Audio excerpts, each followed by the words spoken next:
Atrioventricular nodal reentrant tachycardia, also known as AVNRT, is an irregular beating of the heart caused by the atria beating faster than normal. This is the most common type of supraventricular tachycardia, and it originates from above the bundle of His. The most common symptom of AVNRT is heart palpitations, but people also experience dizziness, labored breathing, chest pain, fatigue, sweating, and fainting. This condition is most often seen in pregnant females. It's about 75% female as to only 25% male, but it can also be brought upon by the use of stimulants such as alcohol or nicotine, and also exercise and genetics. In the ECG, you can see regular tachycardia, which means that it's from 140 to 280 beats per minute, and you'll also see a narrow QRS complex, so it's less than 120 milliseconds. The P waves, if visible at all, exhibit retrograde conduction, or they may be buried within the QRS complex. You can also see pseudo-R waves and pseudo-S waves in LEDs 1 or 2. The most typical case of AVNRT shows no P waves and tachycardia.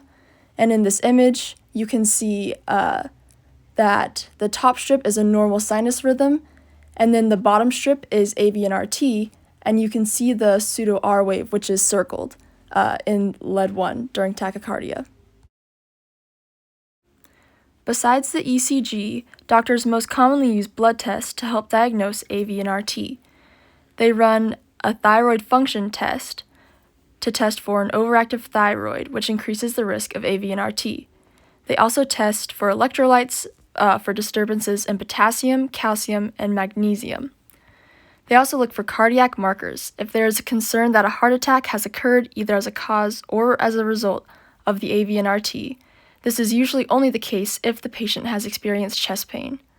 Doctors also use Holter monitors, stress tests, and electrophysiological testing and mapping to test for future risk and treatment. The most common types of differential diagnoses come from regular, narrow complex tachycardias, the first of which is focal atrial tachycardia. This is differentiated by looking at the long RP interval and the T wave shape and polarity. Next is atrioventricular reentrant tachycardia. You can look at the ECG and see the T wave inversion and ST depression to differentiate this from AVNRT. The final type we will look at is junctional ectopic tachycardia, or JET. This can be distinguished using adenosine. If given to a patient with JET, the tachycardia will continue but with atrioventricular dissociation.